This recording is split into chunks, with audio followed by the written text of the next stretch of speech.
Hello everybody and welcome back. This is Not a Pro Gardener here. Today it's about 50 degrees outside, which is a great day for seed starting. Now today we're going to be a little bit different here. We're in the garage, as you can see, and I'll pop up a video of us seed starting all these tomato plants, but this is going to be me talking about it while you watch me seed start all these tomato plants. So we're in zone 6B. Today we're doing this vlog about our tomato plants so you can see how we seed start our tomato plants and the process. This has worked well for us for the past couple years, and I don't think I'm going to change anything just yet. It's about the last week of February, the 27th.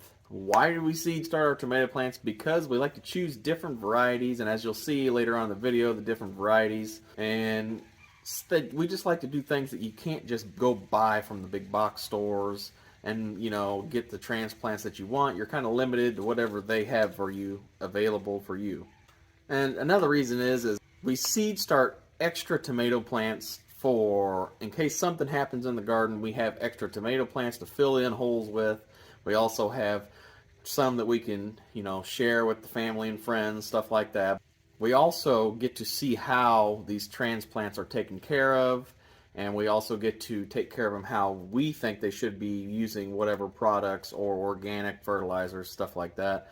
We make sure they get watered on time. We know what we're doing with it and where it came from. It's also a very good skill to learn or to start to try to do so you can provide for your family a little more extra fresh, some extra homegrown vegetables. Tomatoes are a very, very popular fruit, and they're grown in mostly every garden. There's nothing like picking a fresh tomato out of your garden and taking a bite of it or slicing it up, putting it on a sandwich, tasting it. It is just complete 180 from store-bought tomatoes. And it's hard to choose a favorite, so we will tell you about ours, and as we seed start them, you'll kind of see. If you've watched last year's videos, you'll see some of them coming back again this year, so you'll know that we kind of enjoyed those and we want some more. Alright, so I'm going to pop up over here a little side video of me seed starting these. First, we're going to start with the Abe Lincoln tomato, and I'll try to go in close to show you at first what it looks like a little bit closer, me dropping the seed in the cell. They only need to be about a 1/4 inch deep or so. It don't have to be too deep, just keep that in mind. Now, the Abe Lincoln tomato, it's an heirloom open pollinated, introduced in 1923, and it is named after Abe Lincoln from Illinois, where it is developed, and this variety has excellent disease resistance for an heirloom tomato. Now this tomato includes resistant to the early blight and the Alternaria stem canker, if I said that right, stem canker. They produce huge clusters of 1 pound slicing tomatoes that are honest, like Honest Dave. Don't fire me. And great for canning. So I am very excited about growing this one. I'm ready to try it, and I like the backstory to it as well. Alright, so another favorite that I've been hearing about is some people, they go buy Better Boy tomatoes, and I've had requests for those, so I am growing some Better Boy tomatoes this year, and I'm going to give you a little brief about these as well. They're a hybrid indeterminate variety that can make huge 1 pound tangy tomatoes, great for slicing and making sauces, and so much more. They have heavy yields on vigorous plants, the 75-day to maturity, and they are great for canning or preserving, which I'm excited to try those too. I actually haven't tried those yet. Alright, so now we have another favorite, the Bella Rosa, which is a determinate hybrid, and it's excellent disease resistance, and it's for hot, humid climates, and they are resistant to the tomato spotted wilt virus, and it'll also continue to set fruit once the warm temperatures start in early summer. Large, round, firm fruits with an excellent flavor. You can prune the bottoms of the leaves if you need to or want to get better airflow, and it will help keep some of that moisture on the leaf down. If you needed to, they are also great to can, and I can attest to that because I think it was 2 years ago now, I grew a couple of those, and they was pushing the front line for me growing canning tomatoes. I'm going to try those again. All right, we got something new here that I just seen and I had to try. It's a black zebra cherry tomato, a hybrid indeterminate with prolific plants that produce heavy yields of 3 to 4 ounce tomatoes that are great for snacking in the garden and great for salads, great for trellising. They could be on your patio or in a hanging pot. You know, it's pretty a versatile little cherry tomato plant. We're probably going to try one in a hanging basket, and you just let the vines drape down per what the seed company says. And you just let them dangle there. The days to maturity is 75 days to maturity. Now, that one I'm going to be anticipating because I like the darker tomatoes. They seem to be sweeter to me, but I'm interested to try this one in particular.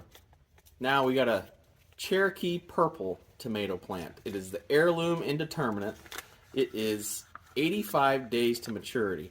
These large, dark purple heirloom tomatoes from Tennessee are rumored to have come from the Cherokee Gardens, which they are rich and full of flavor. The fruit is often compared to a brandy wine. The flesh is a brick red. They're very attractive sliced on a plate. Plants produce large vines that yields tomatoes fully 5 inches across and 3.5 inches deep in the description on the website that I got that seed pack from. Alright, so instead of doing the black creme this year, I did a Chef's Choice black tomato. I wanted to shake it up just a little bit because I really enjoyed that black creme last year, but this is an indeterminate hybrid beefsteak tomato with 75 days to maturity. With dark green / brown or blackish tones, it's said to be perfect, meaty, and juicy, fully flavored, and the tomato will have a hint of saltiness that enhances each bite. Alright, now we got another curveball here. This one's called the Green Zebra Tomato.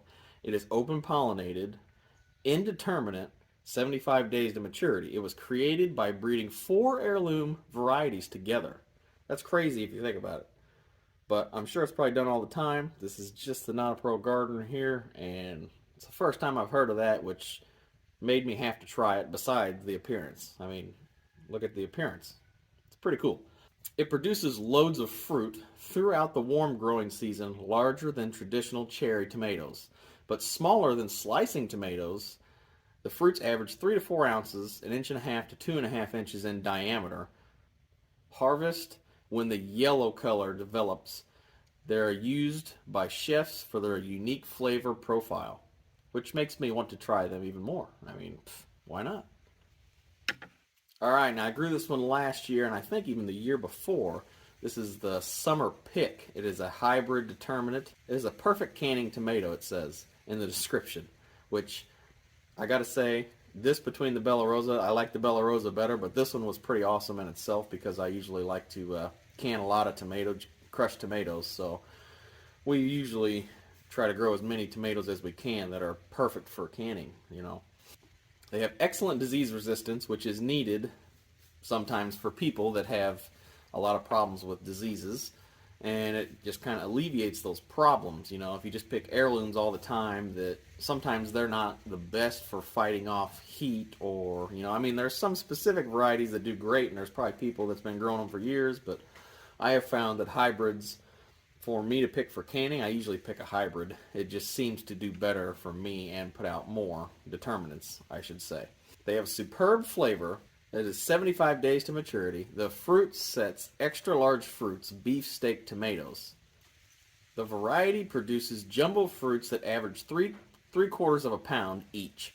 Has a perfect balance of sugars and acid to give it a mouth-watering tomato tang, which is, some people like that acid, you know, some people like the sweeter ones, and some people also like the yellow ones as well. So, okay, so brace yourself. There's a spider on your shoulder. No, I'm just kidding.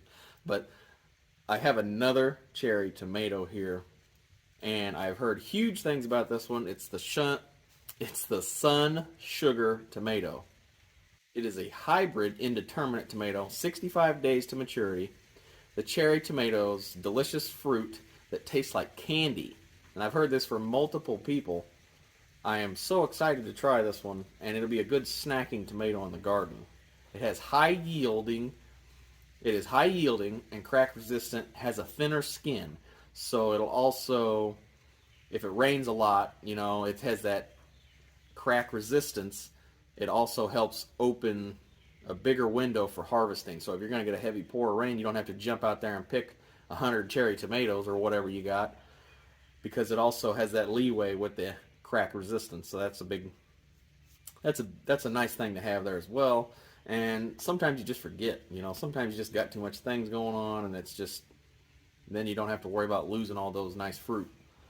They will bear fruit through the entire warm season until fall frosts. You can leave on the vine to get a deeper orange color. Let me try to explain that a little better.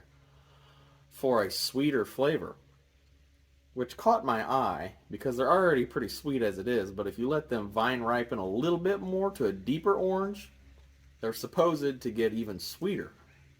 So I might try to dehydrate some slices of these and make some sweet chips for snacking.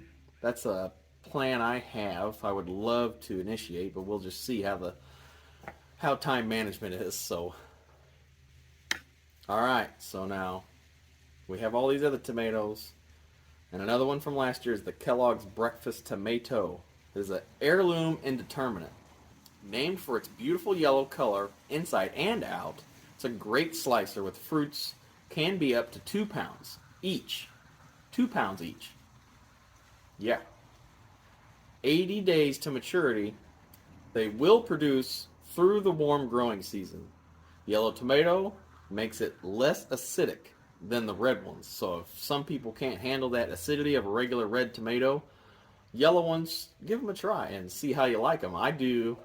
I usually grow a mixture of everything, except for this year I haven't done any pinkish tomatoes. Usually the Arkansas Traveler is what I do, but not this year. This year it seems like it's a bunch of small tomatoes. But there's nothing wrong with that. They all eat the same. So I think we have a pretty good lineup this year. And I kind of ran out of space at the end of my seed trays because I thought I had some seeds, but I actually only had a couple in each seed packet.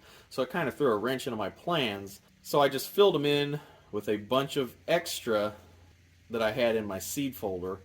And I feel like I may have missed some of them in between, like the Brandywine Red. That one just got added in last minute. So let me go get the seed packet and we'll talk about that one. I'm back. So, I'm pretty sure I just added this one last minute. In case I didn't say it already, I'm going to do it again. So here we go. This tomato, the Brandywine Red, an heirloom tomato, one of the most popular and best tasting heirlooms, flavorful but not acidic. It is a large lobed beefsteak shaped tomato with a thin pinkish red skin, very vigorous, harvest about 85 days after transplanting. That one, I'm pretty excited. I'm pretty sure I grew that one my first year of gardening, and I believe the disease got it about halfway through. I had some kind of, I forget what it was now, it's been so long, but it took it over, and the plant ended up dying from something, and which wasn't a big deal. I had like 15 others planted. But so now I'm going to go through a couple of these extras that I just added, and these are the ones that I only had a couple of seeds of, so just kind of have to tell you, I was planning on doing more of these, but I found I didn't have enough seeds, so never waste an empty tray. I filled it in. So I got a Homestead tomato here. I wanted to do more of these, but I ran out of seeds. It's an heirloom, semi-determinate, open pollinated, 80 days to maturity. It is developed by the University of Florida and released in 1950s.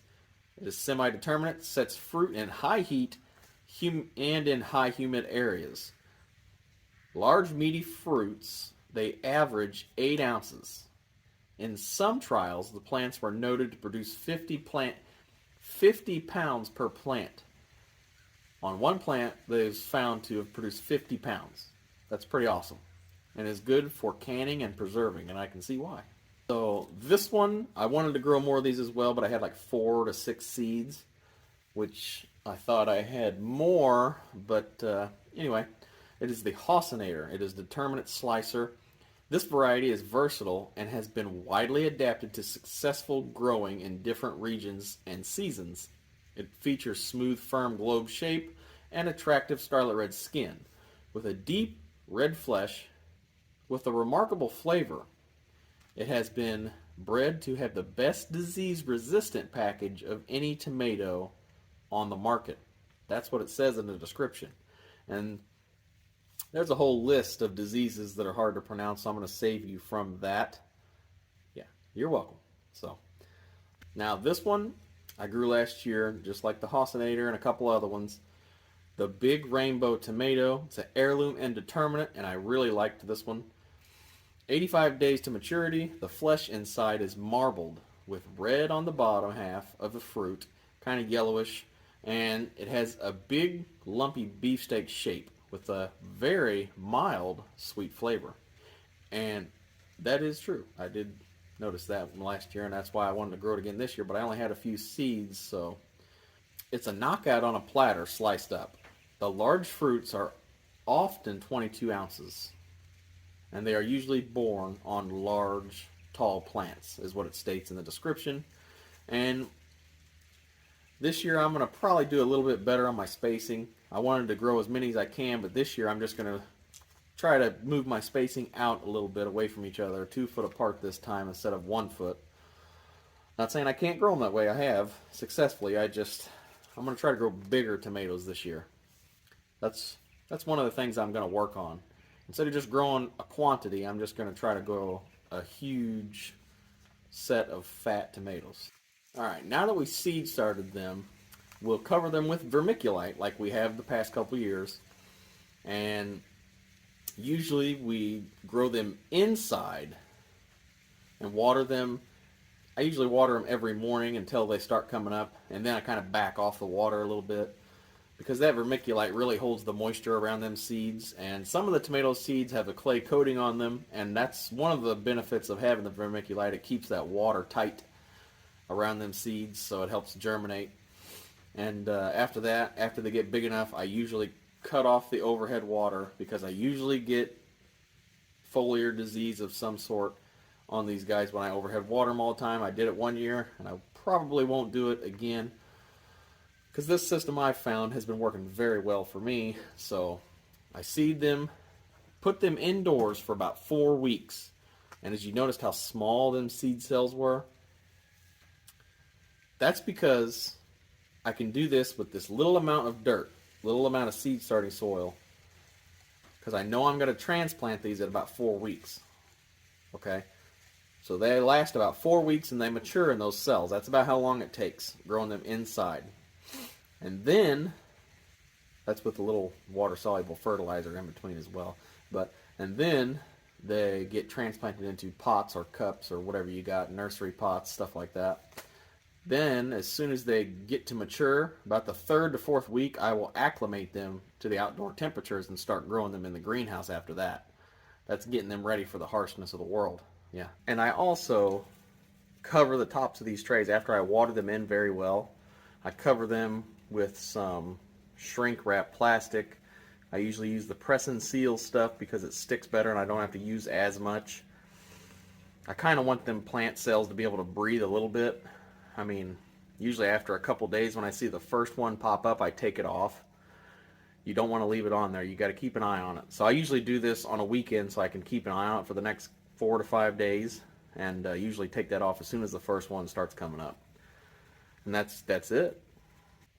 So usually I set my heat mat at 80 to 85 degrees until about half the tray pops up, and then I usually just cut the heat mat off. You don't have to, but I've heard that it could fry the roots or stress the roots of the plants. But then again, I mean, it just depends on if you keep your soil moist too, because if it dries out, it can cause damage to the roots if it gets too hot. Because the thing about heat mats is, if your soil isn't moist, it could be reading a completely different temperature than whatever your heat mat is. Because you have to keep that soil moist in order for that probe to read the right temperature and keep them regulated properly. dry soil reads a different temperature than wet soil, and it'll make that heat mat possibly get a little hotter. Just something to keep in mind. And like I said, about half the tray germinates. I usually cut it off, and then I usually just keep them indoors, which is about 70-75 degrees temperature in the house. And that's it. That's how we seed start tomatoes. I hope you enjoyed this video. This is Not a Pro Gardener here. Don't forget to like, share, subscribe, and I'll see you next time out there in the garden. Have a great day. All right, everybody. So this is what I was talking about. Got them inside on the heat mat. Get this guy set to the right temperature. We'll do 80 degrees. Got the temperature probe in, some very moist soil. As you can see, it's still coming out of the bottom of the tray. This is pretty much how I do it here. As you can see, this is another trick that I've been doing. It is this press and seal stuff. I like to keep the bottoms open. Seals in that moisture on the top. And then once I notice any of them just starting to come up, I will pop them out. Take that cover off there and let them breathe. That way they don't get all leggy from the light not getting to them very well with that plastic on there. And then I just write them off with the marker what they are. And that's it. It's not a program.